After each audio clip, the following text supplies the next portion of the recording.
Imagine, if you will, a completely useless and irrelevant podcast. You don't have to. You've downloaded this one, where two of the three hosts are connected by a third who isn't nearly as smart or funny as they are, but yet does most of the talking. Biff, the smart one, a Japanese native and resident of California by way of Toronto, is a computer programmer, yet is plagued by tech issues most episodes. Biff has played hockey with Jacques since the late 90s. But if Biff is so smart, why does he continue to co-host this podcast? Joe, considered by all who know him, including all the comedian guests they've had, to be the funniest person they know. Yet Joe says the only funny thing about him is his life is a joke. Gifted or cursed, you decide, with encyclopedic knowledge of video games, game shows, and 80s sitcoms. Then there's Jacques. What can be said about Jacques he won't say about himself repeatedly over the course of this episode, as he has every episode before of this Batman Forsaken podcast. The signpost up ahead says turn around, stop listening, but you're still here. Sad. You've just crossed over into the Carnival Personnel Podcast Zone. I'm dumb.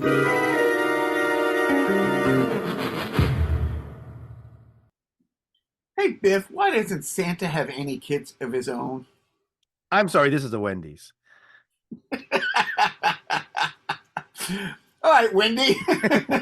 Yes. Why doesn't Santa have any kids of his own? Why don't Santa have any kids of his own?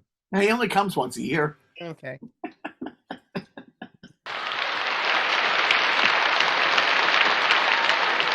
Once a year. Hey, but Biff. he comes 18 million times. Right, but only once to. Anyways, I'm not doing math. You promised me no math. This is a simple one. Biff, why did Santa go to the strip club? Why did Santa go to the strip club? To see the ho-ho-hos. Yeah, okay, yeah.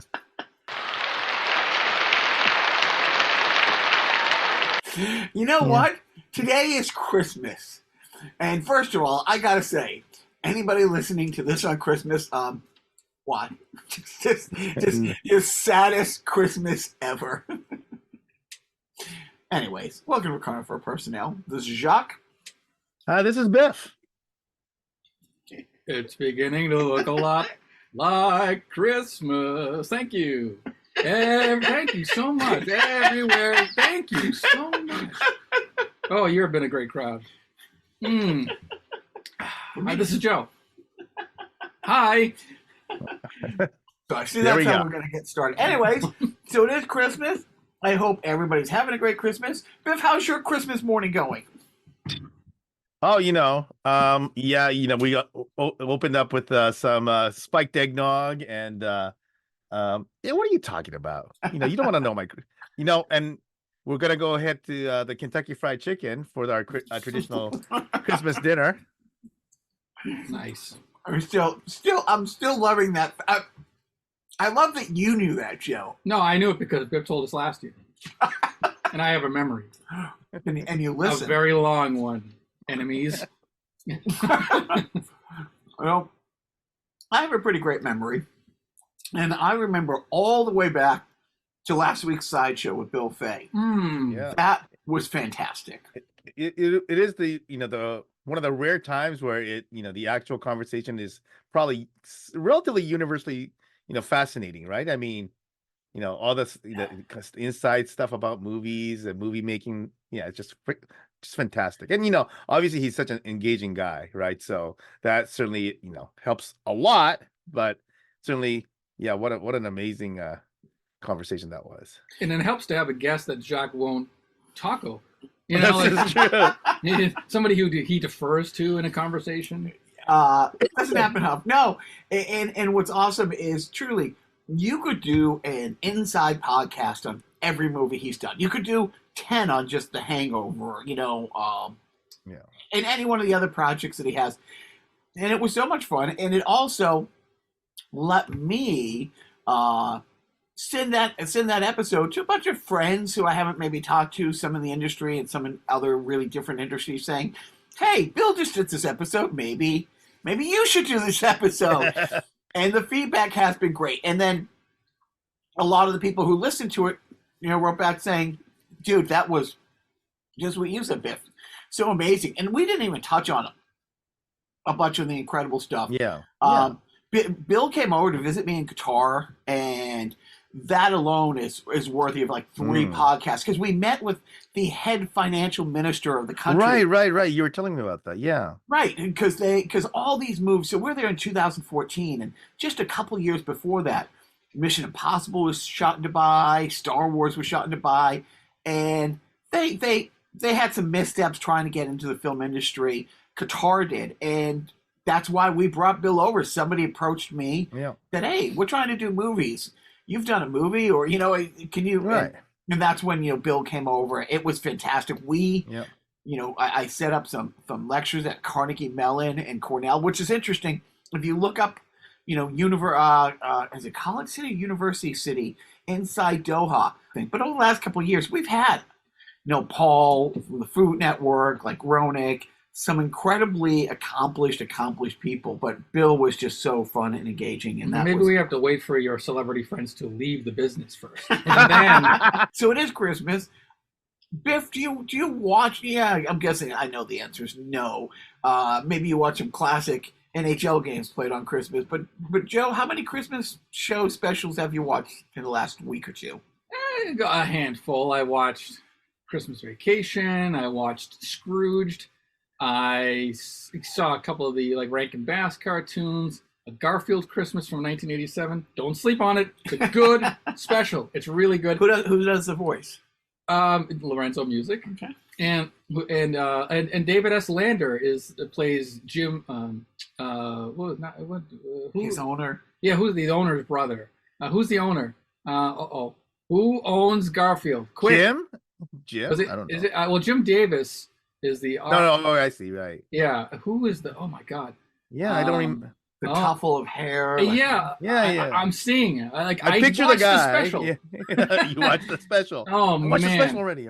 Yeah, oh, my God. This is showing my my dementia, my early onset dementia. Clive. Getting warmer, I suppose. But David S. Lander, you know him as Squiggy. So Squiggy does a voice. Know and love him as Squiggy. Yes, loved him. He has since passed. Rest in peace. Rest in power, I say. But no, I've been watching a bunch of Christmas specials. I still have to watch, Cryathon 1946. It's a Wonderful Life. But I'm saving that for Christmas Eve, which has already occurred according to the space-time continuum that we're putting out there with this podcast. It's going to be interesting because management and I have a friend who's staying over with us on Christmas. A great friend. She's Jewish, and she has joint custody of her son, and her ex-husband, celebrates Christmas. So she celebrated Christmas when they were married, but now she's Christmas. She doesn't have her kids, so she's like, management said, "Well, why don't you come on over?" So I don't know if I can watch Wonderful Life in front of other people. I don't think so. No. You watch that quietly in a corner in shame. But even are you gonna go get Chinese food for her? They might, but I can't even watch Scrooge. I can watch things like Prep and Landing. I cannot believe. So Prep and Landing, for the uninitiated, is a Disney CGI short that has Dave Foley as the lead.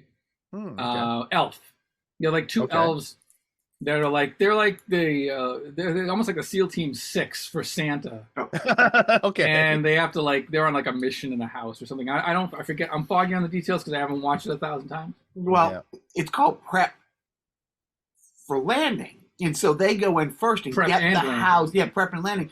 They go in the house and get it all set for Santa. Little things like making sure that the stockings, they take an air hose thing to inflate them so he can just drop the presents in and scan the cookies for nuts. Because I guess, Santa might have a walnut allergy. Make sure that no kids are up, that kind of thing. And then they go on the roof and they put down like the track lighting type thing to kind of, guide them in and stuff like that. It's great. It's fun. And then, it had a sequel. I watched just the other night. I don't know how many times this makes it. It's not top 5, but Miracle on 34th Street is great. Which version? The original. Oh, the original. Yeah. Okay. I mean, I used to watch it. Honestly, as a kid, I didn't really watch it a lot. And in my 20s, I didn't watch it a lot. And then I got married, and it was one of my wife's favorite movies. So I was like, what the fuck is this shit? All right, I'm going to watch this pussy-ass movie. Why am I crying? Why am I crying? And, oh, my God, the Dutch girl is being spoken to by Santa. I have to leave the room for some reason. I'll be back. Don't worry. We gotta stop the car at the end of the movie to run into a house. Why is she running into the house? What does that cane mean? Why are they hugging? What's going on here? And why is my face so wet? It is. That's how I cry about it. It's so it's me yelling at the earth. It is so great. I do. I'm not over the season at all. I gotta say, management gets home tonight. It's a couple days before Christmas as we're recording, and she's not coming home to a winter wonderland. We had a bad windstorm the other day, and the 12-foot skeleton did not make it. Ooh. Yeah, neither did the... Ooh. We have this bat wing, this like man bat looking demon thing that was pretty awesome. Yeah. Same thing. It's just, I will say, the storm before, like the Jack Skellington didn't make it. The company I called, who makes these, were so fantastic. I've not dealt with some. The guy's like, he goes, oh, when you buy, blah, blah, blah. I said, oh, I can look up the receipt. I can send. He goes, no, is it the left foot, right foot? Oh, we only have one left or two left in stock. What's your address? We'll deal with the paperwork later. Let me get this right out to you. And I'm like, what is it, 1963? Why is this guy? Were they wearing a Texaco uniform? Right, They're going to, check your tire inflation level and, yeah.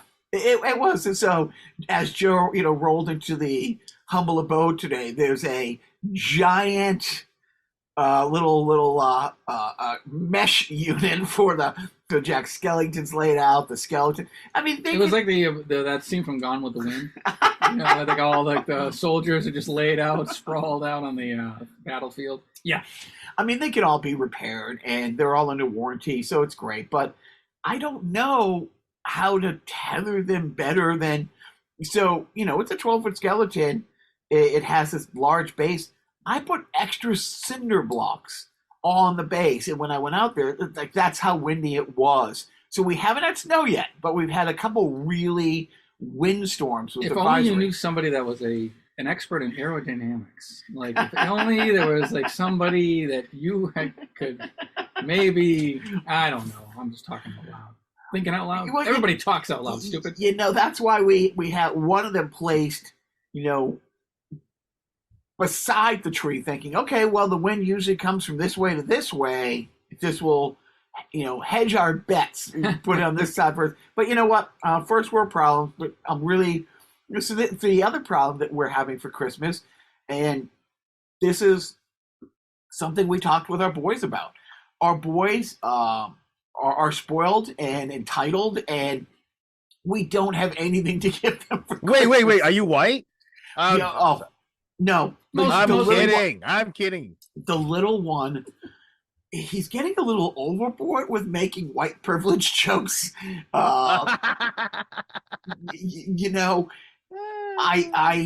He had a couple of his buddies over from his football team and having a little yard work. I'm like, hey, you guys want to make some money? They're like, yeah. I'm like, okay, rake these leaves here, throw them over here, blah, blah, blah. I go in the house. I come out like 20 minutes later. He's not there. He went in the house to get something. His friends are working their butt off. And I'm like, Squish, your friends are doing all the work. And he points to his forearm and goes, yeah, I'm white. So I'm like, okay, that's fine. So I paid his friends and not him. I'm like, okay, if you don't want to work, that's absolutely fine. The new FIFA came out 2 weeks ago. When you talked about this on the podcast, just a couple weeks ago, Joe. It used to be you waited for Christmas to get this or that. Now, this new game came out. Yeah, I'm getting it today and playing it tonight. Day one. Doesn't matter how buggy it is. There's usually a day one patch download that comes with it. Right. Yeah, but there's no waiting for Christmas when there's new games coming out. You know, you wait for a new console, maybe, but again, none of these rules apply to adults. It's all about, like, kids have to wait. Kids should be waiting until Christmas for big purchases.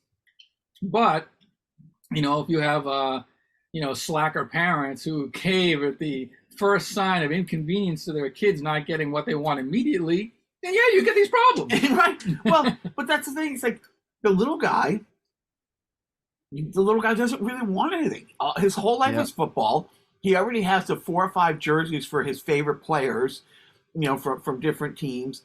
There's no tickets to buy for games coming up. Then I guess he got you something for Christmas this year. Yeah, anxiety. And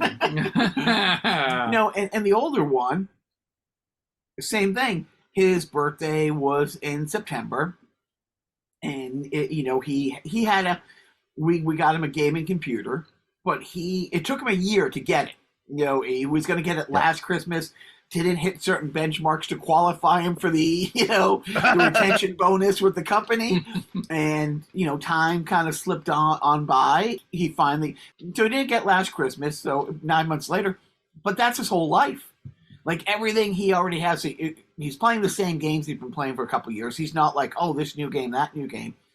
So they don't have anything to really get them. So we've got a bunch of presents, and we're gonna, go do some outreach and some charity. And there's some families that when we were doing the food delivery for during the pandemic that we've kind of stayed in touch with. So we've got presents for some of those kids. So we're gonna go and That's do cool. that. Yeah. Great. So, cool. But yeah, so that. But you think you're better than me? A little bit. Yeah, you are. Well, actually. So we're getting. The next thing is comedy. So, no real updates. You got anything, Biff, before we move on? No. Actually, I do. Obviously, this is the weekend of the annual F&H gift exchange, so just another rousing time. I did see Maria Dennis, who was a surprise with her surprise appearance. So I got to chat with her a little bit. So we'll talk offline about what we talked about in terms of how we can coordinate, chatting with her. Can we mention who Maria Dennis is? Of course, yeah. Maria Dennis is in the legal department of the NHL. She lifelong hockey player. She was an elite player in the 90s, but unfortunately, kind of before the that Olympic waves really started. But since then, and obviously we've known her for since the I think for me it was like the late 90s. But terrific hockey player, and just the sweetest, nicest person. But I think, how long has she been at the NHL? Like, so she's been a lawyer, and maybe 7 or 8 years ago. I think she's been up in Toronto close to a decade. Yeah, so yeah, she's been before I left LA in 2014. Oh, so yeah, maybe. So anyway, so she works in the legal wing of the NHL, and so obviously she probably has some great insights and a lot of things that I want to know about that she can't tell me about. But the off-air conversation will be awesome. No, I've known her. The starter wife, played for hockey, and Maria was instrumental. And it's funny because she knew Ben Smith was the Olympic coach for maybe 5 Olympics. About 20 years, Ben Smith was the Olympic coach. Again, it never ceases to amaze me how small the world is. There's 8.5-9 billion people. But really, there's only like 300. Our really good friend, All-Star Tommy, who listens to this podcast, he and his wife both played at Yale, I want to say 91 to 94, or 80 to 84, 81 something around that range, yeah. And after college, they didn't stay in contact with certain people. They wind up in LA. We met Tommy around like 98, 99, 97, and in that window. Maria Dennis played on the Yale team with his wife. Yeah. And do you remember what Maria's nickname in college was? Oh, actually, I had never heard this. The franchise. Oh, nice. I mean, like I She said, was known she's as the franchise. freaking terrific hockey player. I mean, in our pickup on Friday, at one point there was a window where Friday was pretty darn good. But Maria and I played sometimes on Sunday morning. That Sunday morning pickup. Oh yeah. You know, with Brett Holt Jr. The one that the Team Easton guys played on, I think. Right. The one in Panorama City. Yeah. I mean, lots of guys in the show, and so and she's what 5'3", 120 pounds, soaking wet with the gear. Sure. Smartest player I've ever played with. Yeah. Like was truly not two, at least 3 steps ahead. Yeah, and it wasn't like guys took it easy on her. She was just she just played on a different cerebral level. Let's just say, these elite guys don't complain about, a girl being on the ice when the girl is Maria Dennis, right? I mean, there's few and far exceptions in between. Yeah. And any great gifts this year? I'm like I said, this is where my upbringing as a Japanese national makes Christmas just like I'm like so yeah. Because and I'm an awful person to buy for, my family complains because if I want something, I just kind of get it. So, but the Friday night, so that those gifts exchanges, like I said, that I came home with a bottle of whiskey, so it was great. And what's really great, and at the end, Maria was there was extra gifts because I think a couple people bought extra gifts so other people can participate. Maria got a very nice bottle of whiskey. She said, "I don't drink, I don't, and some cigars. I don't do any of this stuff. Biff, why don't you take it home?" So I also got Maria's gift. So what a sweetheart. No, I'm glad that worked out. Those are always fun. What also is fun is when you have friends like Joe. So I'll be sitting home. Who needs enemies, right? Minding my own business. And Joe is my personal curator for different podcasts and different YouTube things. Yeah. And I think his batting average is a little north of 1,000 when... You can call me your algorithm. I don't know. Shut up. Well, he's got to go now, but... I got to go. That's the sign to leave. But just the other day, he sent me this great... last week, he found this documentary documenting the amazing friendship between Bob Newhart and Don Rickles, 2 of our favorite people. And now, the other day, he found some, I haven't seen it, and it was like, oh, I thought I knew everything about the 1950s Superman, TV show. I did not, but Joe found that and sent it. The internet is just a cesspool that does documentaries about cesspool run by people who love cesspoolians. But then there's these nuggets of there's people out there who really are nerdier than me, nerdier than Joe, really good at editing, who put out these. I mean, I can't imagine that there's more than 10,000 people who this would possibly be interesting to. I watched it twice. Yeah. So I follow a channel on YouTube called Knickknacks, and it's basically for people of my generation who grew up watching Nickelodeon in the 80s and 90s. Oh, okay. And so this one channel called Pop Arena, they have this series called Knickknacks in which they will document every show ever aired on Nickelodeon since its inception in 1979 in chronological order of air date. And they're up to episode 100 right now, but episode 99. But in episode 98 was The Adventures of Superman because it aired on Nickelodeon in 91 to 92 kind of thing. And so they did a whole deep dive on, an hour-long deep dive on the Adventures of Superman from the 50s. But then they also, it's not just the show, it's what the show's place was on the Nickelodeon lineup, and also a little history of Superman for the uninitiated, because every show that they cover, you have to kind of give some background on. But it was fascinating to me because I'm not the hugest Superman fan. I like Superman, but I knew Jacques is. So I'm like, I don't know if Jacques going to like this, or he's going to be like, actually, he's wrong here, if he's going to actually me on the video. But no, I ended up, I guess, teaching you a thing or two about the man George Reeves with an S at the end, and not Christopher Reeve with no S at the end. Although I didn't know what your take, how did you appreciate the author's or the narrator's take on the cameo and flash at the end of the video? He basically called, so if, it's a spoiler alert, in the Flash movie, there's a scene in which you see every Superman in like, ever appear, like, but they're all CG. Like, so you see a CG George Reeves, you see a CG Christopher Reeve, you see a CG Nick Cage, and the author said, or the narrator from the video said, yeah, I don't know, this just stunk. Like, these are just corpses on strings, see, well,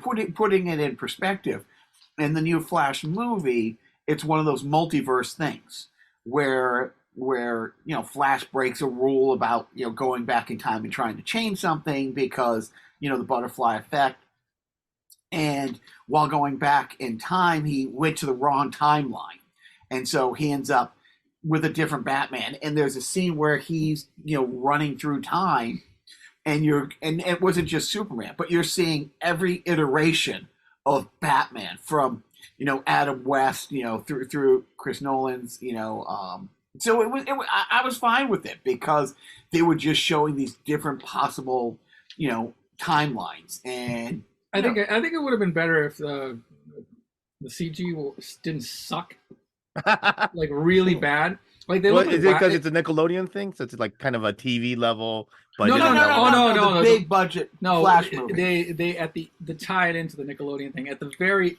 end of the video. Oh, I see.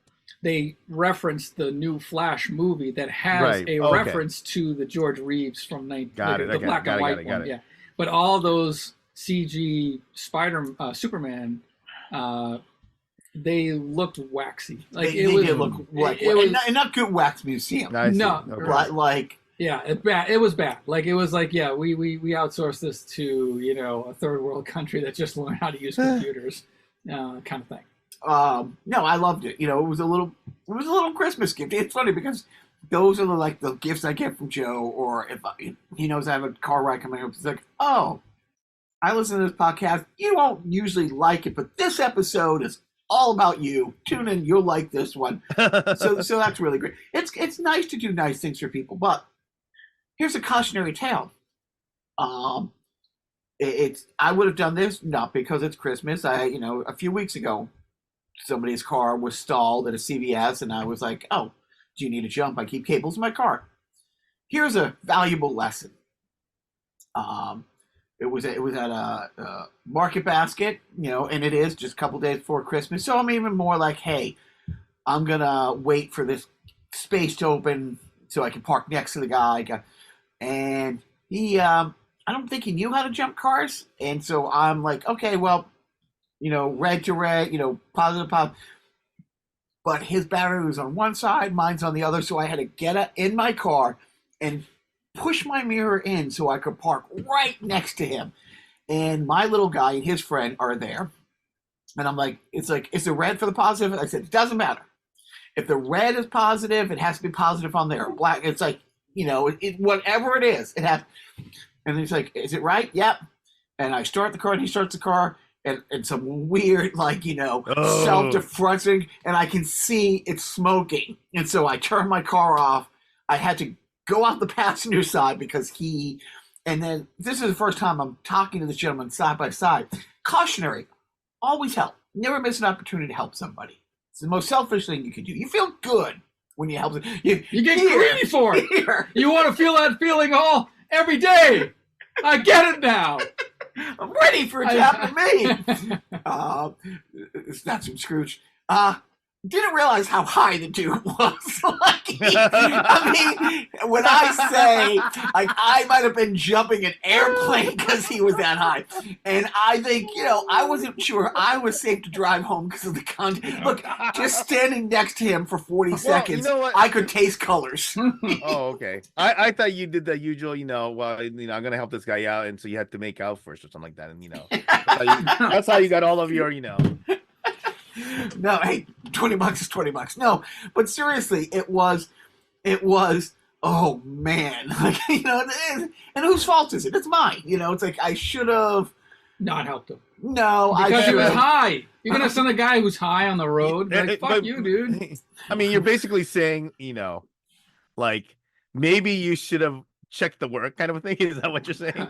But I literally couldn't get out of my car without climbing over the other side. So I'm like, yeah, it's fine. No. I say you're also complicit in possible vehicular homicide. I don't want to, be an alarmist here. But so speaking of cars and trouble with cars, yeah. I don't know if you guys remember a few years ago there was a little. It took close to 100 years for us as a country, and by us I mean 53% of people in this country to say, hey. The Confederate flag doesn't really stand for anything positive. We should probably take that down. And I remember some TV networks stopped airing the Dukes of Hazzard because of it. And I remember, Bo Duke having some choice words about, I think that was Luke. Was it Luke? Well, Bo is, who's? John Schneider. John Schneider is Bo, right? I guess I thought he was Luke. Luke! We'll have our research department look into it. Wrong Luke. And that Luke, as far as I know, isn't. So the Duke boys are in trouble again because a few years ago he was quite upset about the Dukes of Hazzard being pulled from syndication because unless you're gonna, the cost, to paint out frame by frame. The General Lee's Confederate flag rooftop. And it's called the General Lee. Exhibit A, Your Honor. Right. I mean, we couldn't have been a Chinese general. Did Sarah Lee do something awful or something? Yeah. Nobody doesn't like Sarah Lee. I've talked to so many people. Yeah. No, it's nobody doesn't like. Oh. Did you not? It's one of those things where it's like, excuse me while I kiss this guy. Right, nobody doesn't like Sarah Lee. I like her. You like her. Well, if you ever eaten Sarah Lee. But have you? But I have. Lucky. So buttery. The Duke it's boys, just getting worse and worse. The Duke boys, or this Duke one, boy. tweeting out that the president should be executed for treason. I saw that. For treason. And his son. And his son. And his son. Oh. Yeah. Well, at least he kept the tweet up. Yep. No, he deleted the tweet, of course. But that doesn't stop people from screen capping it. But to his credit, at least he knew that the punishment for treason can be execution. So I mean, if treason, by the definition of treason, is not reneging on the promise of the student loan repayals, that would maybe that's treasonous. Yeah. Okay. Yeah. Well, no, I know it's complicated. I know it's the Republicans' fault, guys. There we go. So, Biff, I don't know if this Week in Crime was a new one because when I no, it died. Yeah, it died because I did it last one. So I did replace it. What's happening in that crime? We're in Haven of the land of the rising sun. Well, obviously, with all this internet stuff going on, there's a lot of cyber crimes going on. There is this concept called the kind of this itadakiko, which basically roughly means that these girls are or these women live off of getting stuff from people. And so what basically happens is that they get themselves on matching apps, like dating apps, and then these perverted old men, get hooked up with these cute girls who all dressed up in whatever, these makeup and whatever. And what they do is she just kind of goes and chats and just tells them, hey, oh yeah, I really I don't have any money, and if I don't get some money soon, I have to work in these in these sex shops, right? And so then basically, these guys who get hooked on these, girls, thinking that they have a chance or whatever, start sending them money. And apparently that's considered fraud in Japan. And so this girl literally gets arrested, and then she gets arrested again because she writes a manual for how to do this. Ha! and she was selling it, on whatever. So yeah. That's great, yeah. So basically she's double dipping. She's Yep. making money off of the act and then making money off of selling directions on how to rip other people off. Yeah. It's kind of like somebody wrote a book, if I murdered my wife. Yeah, if I done it. If I did it. Yeah. If I did it, yeah. Kind of like that. Right. Although all that money went to the gold. Anyway. Did it though? Yeah. All right. I think so. Yeah. Didn't you have a story a couple years ago? Because as we talked, on Valentine's Day, women give guys the presents, and some guy ended up dating 48 women within 2 weeks before Valentine's Day, so he could cash in. Cash in, yes. It's and the thing fraud is, too. yeah, the dumb thing about it is, and obviously he's probably just a scumbag, so he's not going to do stuff. But the way it works though is that it's a really a dumb thing to do, really, because if you receive on Valentine's Day, you're expected to reciprocate on White Day, which is March 14th, where the guys give, women. Whoa. There's a holiday in Japan called White Day. Yeah. And I'm just learning about this now. Yeah, it has all to do with white privilege, but so maybe I thought I've talked about this before, because we had a Valentine's Day episode. But yeah, bottom line is Valentine's Day is a day where women give and primarily chocolates to men, but it's a little bit more it's not, it has only partly to do with any affection or love or anything like that. It's really a gift exchange thing where so people who are your friends will maybe get these kind of lower end they'll get those Werther's mints chocolates or whatever the heck Andy's mints or something like that, right? But then right. The knockoff. You're kind of, if you do give out Valentine's Day chocolates at the office, you're kind of obligated to give stuff to your superiors and stuff like that. And then, and obviously if you're dating somebody, it's going to be a higher value chocolate. But then on March 14th, the men are supposed to reciprocate. And typically, depending on whether you're actually dating the person or if it's casual, the expectation is that the return gift is supposed to be, anywhere from 2 to 10 times more valuable than the gift you received on Valentine's Day. Talk about a return on investment. Holy shit. That's correct. And Gelt was what I meant to say Gelt. The Jewish coins, the Jewish candy coins? Yeah, those. Yep. Yeah. So there you go. Not very good. No, it's not. No, I meant not the Jews. The Jews are great. I love the Jews. Yeah. I meant the candy. But there's a term called giri choco. I don't know if you ever saw I think it's a Netflix show that was called Giri Haji, which is it was a Japanese themed Netflix show. But giri basically means kind of obligation. So giri choco means obligatory chocolate, and it's one of this. They sell the class of chocolates that's considered to be giri choco. If you have to buy, if you're obligated to buy the chocolates, here you go. Here's your selection, kind of. Yes. Yeah, it's like government chocolate. Right, government chocolate. Oh man, tax chocolate. I'm in. Tell me more about this White Day. Yeah. So what do you got going in the gaming world, Joe? Not a lot. I mean, this Christmas is not a big gaming Christmas for us because we're kind of living beyond our means. So I'm not getting the PlayStation 5, but a friend of mine did give me a PlayStation VR helm set up. So does it work? Do you have I haven't hooked it up. All right. I'm gonna hook it up after Christmas. Tell everybody the white privilege story of how you wound up with that with that VR set. Well, I was actually instrumental in you getting this VR set because you asked me as a favor, since I live closer to the video game store in which you wanted to purchase this from. You asked me to go and pick it up for you on your behalf. You already prepaid for it or whatever. I pick it up, bring it here to your home, and you tell me, thanks. The kids they were asking for this VR headset, and they were adamant that they needed to have this because this one game was on it, and it was for the PlayStation VR, PlayStation 4.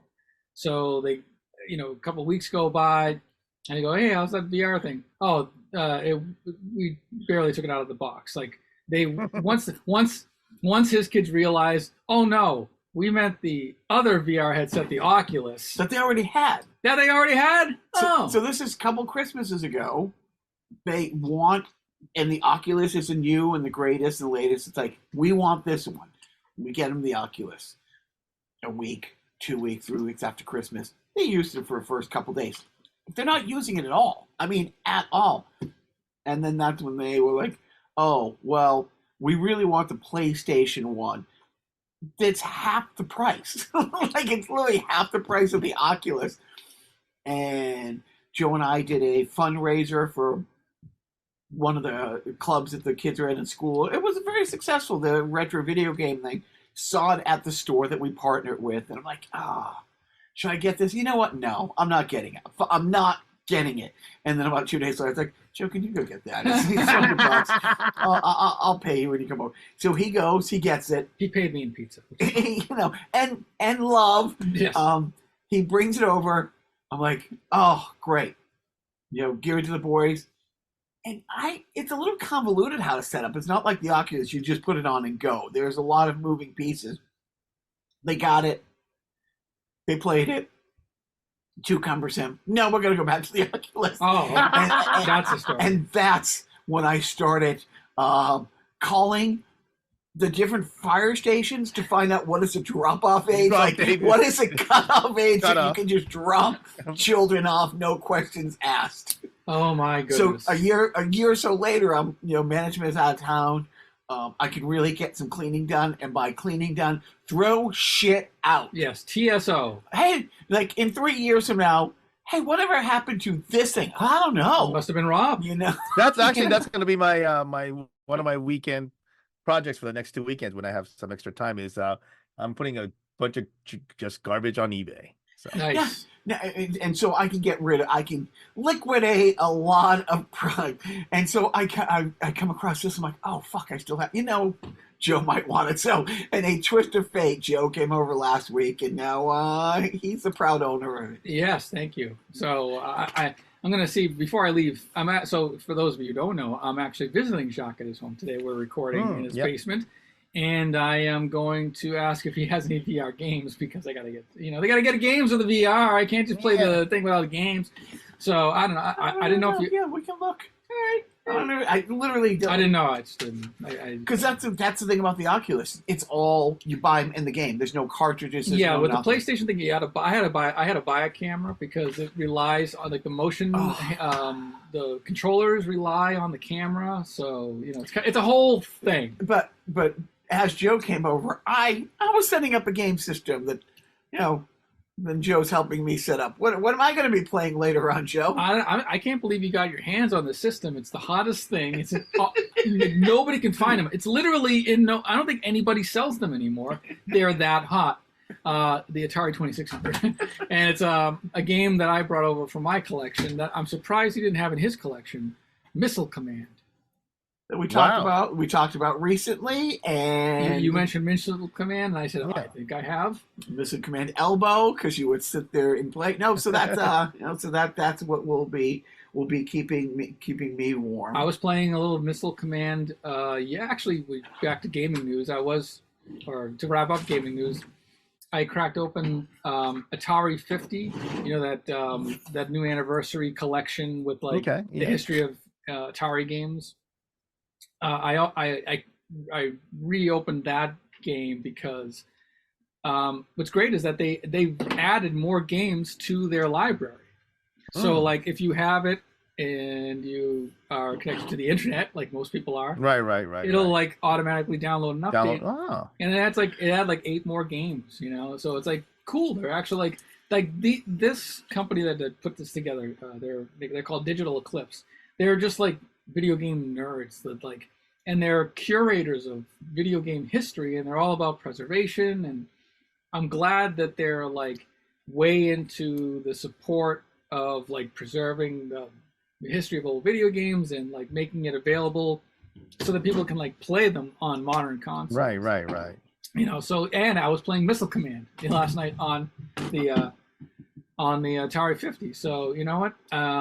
If for some reason we can't get Missile Command working on the Atari 2600, I'll just buy an Atari 50. Do you remember how I got that 2600? Yes, I was on my phone, as I usually do, perusing the internet, cruising Craigslist, as the kids call it, and I said, "Wow." On the free section, there's an Atari 2600 like up for grabs with like a box of games and like manuals and stuff. And I mentioned this on the podcast. Right. And I was like, oh, it's in Lowell. I don't live in Lowell, and I don't know anybody who lives in Lowell, Massachusetts. Yeah. What's the zip code here? And I go, wait a minute, I do have a friend. And so I told Jacques, I was like, hey, the listing was just listed like 15 minutes ago. This thing might still be around. So you reached out, you got it. I think you got a Wii along with it. Yeah, I threw it. And again, the price was $0 European. Yep. Yeah. So which you know, but then with the tax, with Bidenomics, thanks Obama. Yeah. And it's the Vader. It's the rare all black. It's not rare, but it's like it's the cooler version. It's much cooler. It doesn't have the wood grain. So actually, cool is in the eye of the beholder. And that's true. I mean, it's cool because Vader, not cool because you had the family truckster, family vacation kind of vibe. With right. You needed the what do they call it? The book boarding or board. I don't know what I'm talking about. It doesn't have the wood grain. Everything needs wood grain. I think the new PlayStation 6 should have all wood grain. Be made entirely out of wood, even the chips. Let's get old school, baby, and it's biodegradable. And you watching any sport these days, there, Biff? It's kind of been a wacky. For maybe the last 10 years, there was a lot of complaints about goaltending being too good and nobody scoring. But lately, it's been kind of fun where multiple goal comebacks have become relatively commonplace in the NHL. So it's been kind of wacky. Like one of the things I did the other day was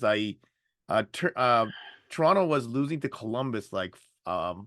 I said, well, I'm not going to freaking watch this game. Well, they eventually came back and tied the game. I was like, okay, that was a missed opportunity. So it's been kind of fun. But yeah, that's it. And then the other thing in sport, obviously, I live in Los Angeles, so the big off-season activity in baseball is the recent signing of Shohei Ohtani here. Are you familiar with this, Joe? This signing? No. Okay, it is the most mind-blowing contract. How much do you think this baseball player's contract is? So it's a 10-year contract. 10-year contract. How much per? How much do you think? I'm going to say $50 million a year.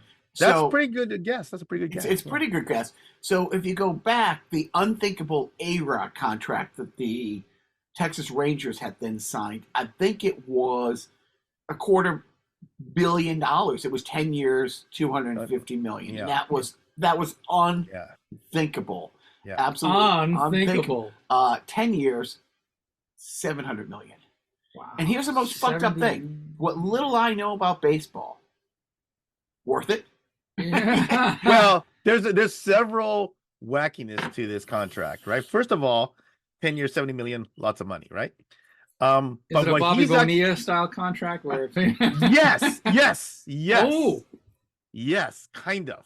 okay. Actually, he only gets paid $2 million a year for the 10 years that he's playing for the Dodgers, and then there's the rest of it is deferred until later. And actually, it was Ohtani's camp that proposed this because the idea was that he wanted to win championships. So he basically said, you know what? I'm only going to take $2 million from the payroll so that you could get other players. Wow. And so one of the the rumors is that there's a Japanese pitcher who's never played in the major leagues that several ball clubs has been bidding for, and he's reportedly also joining the Dodgers because when Ohtani says, yeah, you should join the Dodgers, like when you have who is arguably the greatest player in the history of Japan telling you, yeah, you should join me on my team, I think it's pretty hard to say, nah, I'm gonna do my own thing. So is he the Gronk to Ohtani's Brady?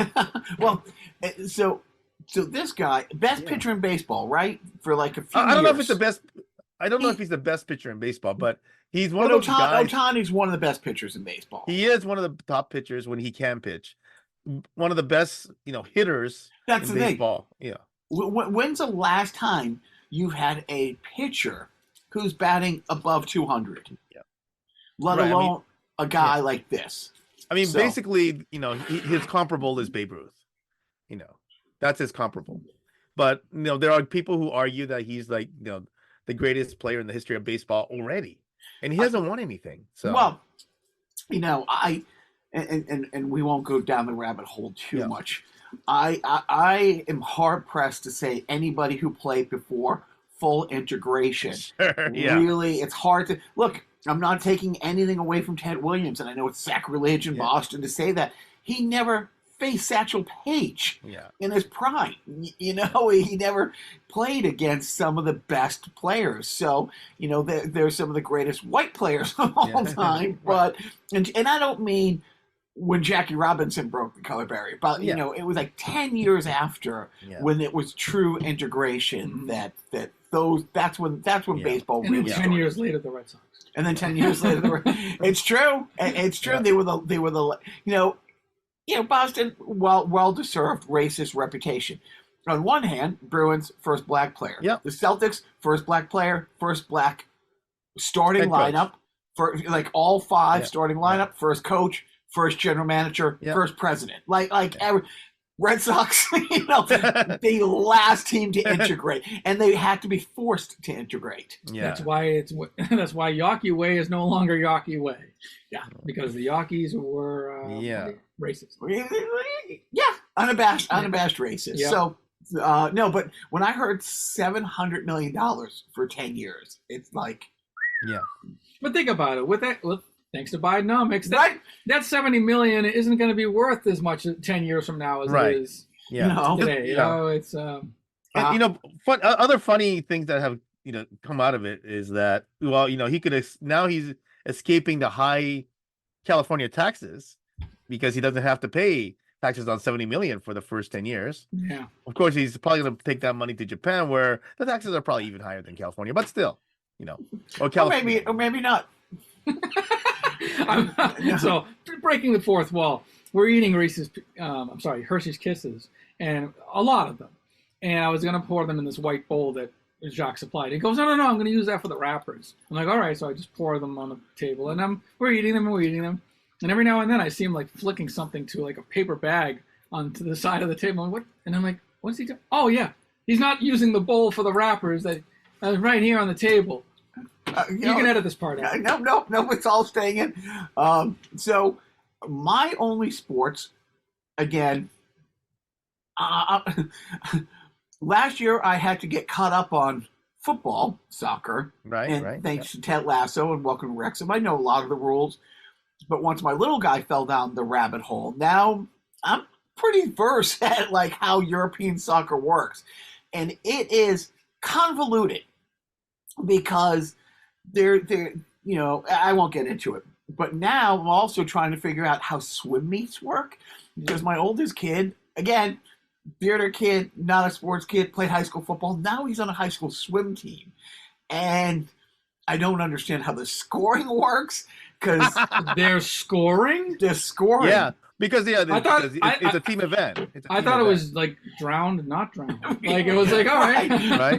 Right. And it is. It's interesting because I'm sitting in the stands, and I gotta say two things. First of all, it's funny when you can see the seasoned parents this is their family thing, and their kid's been in swim forever, and they know what's going on. And their pappy did swimming, and their grandpappy did swimming. I will also say I saw something at his first meet a couple weeks ago that I've never seen in high school sports, and it was fucking awesome. A mermaid. Oh, at one Merman? point, so there's all these different. There's he's competed so in the meet the other day he competed in the backstroke, the 200-meter backstroke, the 200-meter butterfly, which he thought he was really good at the backstroke and not the butterfly, and he ended up being second in the butterfly, which he did better than the backstroke. And then there's team relays where each person swims 100 meters, but it's a different stroke each time. So it's it's co-ed, not like, oh, the girls backstroke the board. It's co-ed. You're competing at the same time in the same heats and matches. So he wasn't part of this, but there is a 500 meter, a 20 lap, event. The first person who finishes probably finished a lap and a half before the second place, who finished a lap. There's 6 lanes. When the fifth person finished, maybe 6 laps after the person who won, there's a swimmer who still had 3 laps to go. Ooh. And the whole place was cheering for this swimmer. And it was awesome. And it wasn't, oh, come on, or mocking or anything. It wasn't their team that was cheering. It was my son's team and the team that this swimmer was on. And I filmed the last probably 20 seconds as he was swimming to hopefully capture what I thought was going to happen. The whole crowd erupted because she didn't quit. Yeah. She didn't be like, oh, well, I'm out of it. You know what I mean? She finished the race, and it was awesome. It's how supportive this environment was versus the football environment he just kind of came from. More importantly, how many likes did it get on the gram? Oh, I didn't post it. That was just for that's shocking. You're saying that, because there was a great heartwarming story of in this local football game recently where there's this I think it might have been a private school team playing a majority team, and the football players throwing tortillas at the other team. So when you have heartwarming stories like that here, I'm shocked to hear you're so down on. Were they food insecure? Is that why they were throwing those tortillas? Yeah, who knows, right? Well, it's the same thing. My little guy was playing, football in northern, New Hampshire a few weeks ago, and he's one of only 2 gringos on his team, and playing a bunch of I thought for a moment you said one of the 2 Ringos. And I'm thinking, a lot of Bradens on the team, and some of the things that were being said, and we've talked about that. But no, this swim thing, it was wow, this is really great. It was a really great moment. So I'm trying to learn this sport now, but it's funny. Earlier, his friend was over, wrapping some presents. Management gets back to town, and here we are watching Manchester City play Crystal Palace on Telemundo. And what was funny is his best friend speaks a little Spanish, but it's Portuguese. But the 3 of us are watching. That's how much football has taken over our lives. And then there was an argument because it was an offsides thing. I know they changed the rule in the Prem League, and it's akin to with the NHL, Biff. Now you can have 1 foot offsides. They took away the center line for 2-line passes. Kind of right. Like that, right? But also you can have 1 foot over the blue line. It used to be you couldn't have any part of the body over the blue line before the puck entered. Now you can straddle the line, unless it's changed again. But the same thing in the Prem. And I will tell you, I watched so many clips, on Instagram. There are some really smart people up there where if a defender realizes they're going to be outmatched, they will run it in the wrong direction, or what seems to be in the wrong direction, leaving somebody wide open because that puts them offsides. Right. It's once they get the ball, I won't be able to keep up with them. So just before the ball's kicked, if they run 2 steps forward, that player is now offsides by no fault of their own. So strategic. But here we are. He's strategic. We're watching it, and it's and my little guy's $5. I'm like, 10 push-ups. Like, work out 10 push-ups. But yeah, me and his friend Lucas were right, and he was wrong on the offside. But that's how much we watch football. So anything that comes up on the Prem League live, like sometimes like the Peacock will, show games later. But we watch games at Telemundo now because Yeah, why not? because it's live and it's awesome. And Right. If you hit the SAP button, is it in English? oh, interesting. No.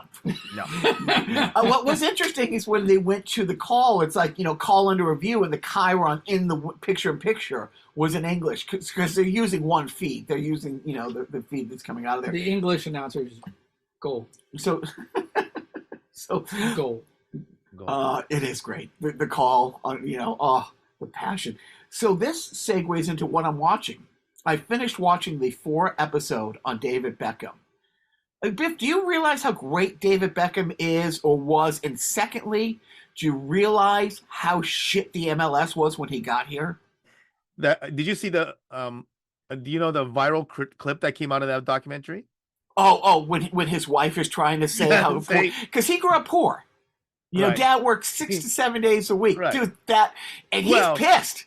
He's pissed because she's like, "Oh, we were working class." Working class. And so, have you seen this clip by Joe? No, but Jacques did explain it to me a few weeks ago. Yes. We're very working class. Be honest. I am being honest. I am being What car honest. did your dad drive you to school in? So my dad did. No, one answer. My dad. What car was it? All right, it's not a simple answer What because. car did you get your dad to drive It you to school depends. in? No. Okay, What in the car? 80s, What? my dad had a Rolls Royce. Thank you. So that's what I'm watching. And Miracle on 34th Street. And are you watching anything, Biff? Besides No. hockey? Okay. But I will be watching. I think to refresh my, have a refresher. I do want to rewatch the 2022 Women's Olympic gold medal game again. So I because I might be talking to somebody who's interested in that among other things. And yeah, no, that's all I'm watching. The only sports thing I watched was that clip that I forwarded to the FNH text group from David Letterman's YouTube channel. Yeah, that was great. 1985, second annual Letterman Late Night Film Festival. Yeah. And it was Michael J. Fox's entry. And I forget what the title was, but it was essentially like him like lacing up to play hockey, juxtaposed with him preparing to join like a string quartet or an orchestra. Yeah. And then but then what blew my mind was that some of the people on the FNH thread like recognized the players and the umpire, or no, the referee, from the clip. The people who were in the clip, yeah. Yeah, like I was like, oh my god! And the clip was from '85. Yeah. Yeah. Well, think about it. 85. I'm out there in 95, and those guys were still playing. Yeah. It is. Yeah, it was you, Biff. I think you knew most of the players. Well, so no, I think actually Tom. I recognize the same guy, but Tom Rizut Tommy recognized the This guy Larry right away. Larry right away, and then back when he had a mullet, and then I recognized the guy who played the ref because but that kind of stuff is relatively common where like I've had more than one conversations where like we go into the locker room for pickup and says, hey, these guys are looking for hockey players for a shoot, so if you're available on this day, contact this guy. I mean, that's happened several times. Yeah, that's interesting. So anyways, I was I don't usually post much on the FNH thread, so and I didn't even like really say anything. I just put the clip. And it was great. So you're not just curating podcasts and clips from me. I am the curator. Are you watching anything? We cover everything with the holiday movies. Yeah, I think we covered everything with the holiday movies. I don't know of anything else that I am watching of note that you guys would relate to. Yeah. So, how about a parenting tip? I can relate to. Oh a parenting my God, tip. do I have parenting tips for you? Don't be ridiculous, cousin laddie. My parenting tip. If I had one parenting tip this holiday season, it would be for all of the parents in the world to join hands. No, I would say, well, you know what? My parenting tip is to make it so that your kids don't expect a lot of presents on Christmas. You know, keep their expectations low. Honestly, I don't know. I don't know. I just know that my kids are 23 and 18, which makes me legally not a parent anymore. So I'm free. I don't know what that means. It just means that all like the stuff that Christmas used to mean doesn't mean much anymore. Like I'm walking around the stores now and I'm like looking at things that like I would used to think my kids would like for Christmas, like these little. I look at it all and like, this is junk. This is like money that can go towards a house. Like this is all like money that can go towards other things, like a college education or something. None of this means anything. You're all a bunch of sheep. Bah, bah. And you got a holiday parenting tip, Biff? Not a holiday one, but you know what's really great is like when you can essentially get your kids to try the same foods that you actually like, so that when I want to go out somewhere and I want to order extra items, I could just invite my kid and say, hey, I'm gonna go to blah blah blah, you want to come along? And he'll say yes, and then I get extra dishes that I can order. That's because awesome. Now there's 2 people. So my parenting tip, little guy had a football tournament in which they played half games, and they won the first one 2-0. He had a goal in that one. They won the second one 3-0. I had 2 first assists in that one. And then in the final game, tied 1-1, and with the clock ticking down, the other team, scores. And he and his team were upset because in basketball, if the ball leaves the hand and the buzzer goes, it counts. In football, you kick the ball, through the uprights, or you throw a pass until that play is over. And the real football, the game's over when the wherever the ball is when the whistle blows. Right. The end. And so it literally had about 5-10 feet to go before it goes in the net. And by the way, the whistle's at the discretion of the ref. But this was a timer. This was it was an extra time. It was like because it was a tournament thing, and like the fields had a turnover. It's like the clock's going. This is it. And my parenting advice is like, don't be tied. Like you want to win the game, don't let a bad call. Don't let a lucky bounce be the deciding factor. Be better. So you can blame the refs, you can blame fate, you can blame all this stuff, or you can fucking play better, you little prick, and make sure that you're not tied. I blame the victim. You know what? So he was upset, but I'm like, yeah, dude, you guys were a better team, and they did. They had one kid nailed the crossbar. Biff, it was one of those ones where I'm pretty sure the crossbar had a dent in it. Like it was, and another one hit the crossbar, hit the far post, and bounced out versus bouncing in. So you know what? You make one of those, it's a different game. So yeah. Well, my parenting tip is fucking play better, and you won't have to have a little crying fest on the drive home. Oh, they shouldn't have counted. Well, you should have been better. I'm done. I do have a bad parenting tip. If you want to save somebody, save yourself. Scrape them off. That's it. That was my stupid Scrooge. Any self-indulgent requests before I go? It is the holiday season. I feel self-indulgent. Scrooge, do a good Scrooge. I don't know. Scrooge. Oh gosh. Where are you going? I have to go home. It's Christmas Eve. You can't go home. No, we're working late. But I have to take my son to the doctor appointment. I care. If you don't work late, I can't work late. If I can't work late, I can't work late. I fucked up. There was a third thing and I didn't do it right. I was looking for a Francis Xavier Cross. That's another quote from the movie Scrooge.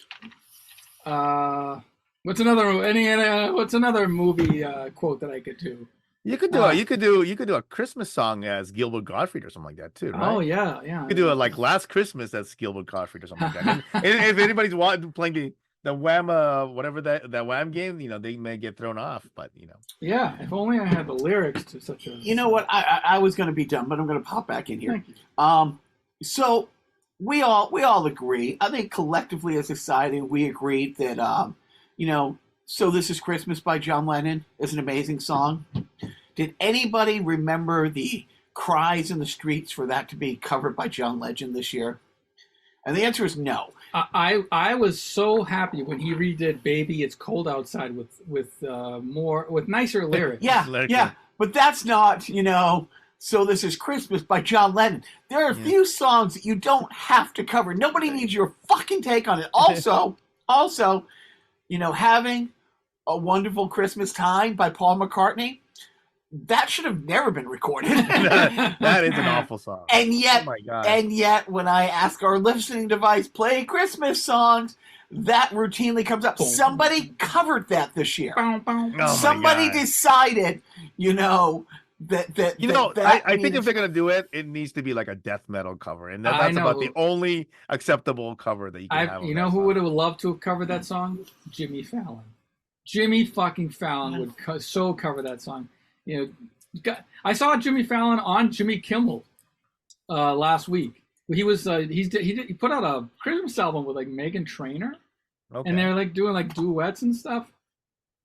I don't know. I mean, Jimmy Fallon, he's fine. He's a fine person, I suppose. But enough already with the cuteness. Yeah. But anyways, I found their lyrics to Last Christmas. All right, here we go. So I don't have a track. I don't have the music. But I'll do it a cappella, and then maybe Jacques, give me a click track. I don't know. Hold on. Wait, what's happening? Oh, we're going to do a production on the fly? You don't need. Oh, you want to play the. I wonder if you could play the karaoke. Go ahead, but they're not going to pick it up. Yeah. Oh, that's true. It's going to be all screwy. Shut up, Jacques. See you in St. Louis. Meet me in St. Louis, which is also a Christmas. They have yourself a merry little Christmas.